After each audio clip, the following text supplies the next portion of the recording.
the Super Bowl halftime show that became a cultural flashpoint. On February 8, 2026, the NFL's Super Bowl 60 halftime show became more than a moment of entertainment. It turned into a wide-ranging cultural and political flashpoint that captivated audiences far beyond the football field. What should have been a celebration of music and sport instead highlighted deep divisions in American society over identity, culture, and national values. Bad Bunny's historic halftime performance. Headlining the official Super Bowl halftime show was Puerto Rican superstar Bad Bunny, Benito Antonio Martinez Ocasio, who set at Levi's Stadium in Santa Clara, California, drew tens of millions of viewers worldwide. The performance was historic.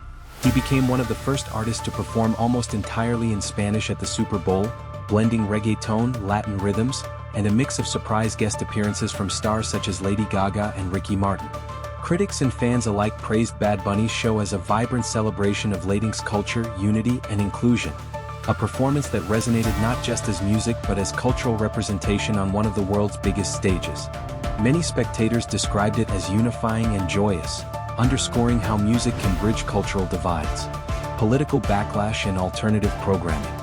Despite the acclaim, the selection of Bad Bunny also ignited controversy among some conservative commentators and public figures who objected not to the quality of the music, but to his cultural and political stances, particularly his tendency to sing in Spanish and his outspoken views on issues such as immigration. In response, the conservative organization Turning Point USA staged its own All-American halftime show, timed to run concurrently with the NFL's halftime broadcast. Headlined by rock musician Kid Rock and featuring country artists Brantley Gilbert, Lee Brice, and Gabby Barrett, the event was pitched by its organizers as an alternative spectacle celebrating traditional themes of faith, family, and freedom. Kid Rock's counter-program and divisive reactions. The Turning Point USA event streamed live on platforms like YouTube and conservative media outlets, attracting several million viewers.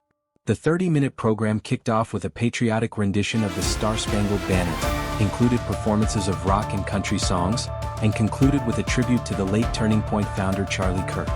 However, reactions to the alternative show were mixed. Praise from supporters hailed it as a needed counterbalance and a reinforcement of traditional values. Critics and mainstream commentators derided the show as a politicized diversion that paled in comparison to Bad Bunny's widely watched cultural event. Some social media users mocked aspects of Kid Rock's performance, including apparent lip-syncing, and questioned the artistic relevance of the counter-program. Wider cultural fallout. The Super Bowl halftime controversy didn't stay confined to the broadcast. It spilled into political commentary and pop culture discussions. Former President Donald Trump sharply criticized Bad Bunny's performance on social media, calling it absolutely terrible and suggesting it lacked American values, even as video surfaced of his own Super Bowl watch party showing the official halftime show playing. TV personalities and pundits debated the juxtaposition of Kid Rock's event and Bad Bunny's show, with some commentators mocking the alternative program's reach compared to the tens of millions who tuned into the NFL broadcast. Influencers and celebrities weighed in from all sides, fueling discussions about multiculturalism, patriotism, and representation in American entertainment. What this says about America today. The Super Bowl halftime moment highlighted how even shared national experiences like a major sports event can become fractured over cultural and political lines. While Bad Bunny's show was widely celebrated for its cultural richness and global appeal, the conservative alternative underscored deep divisions over what America should look like and who gets to represent it on its biggest stages.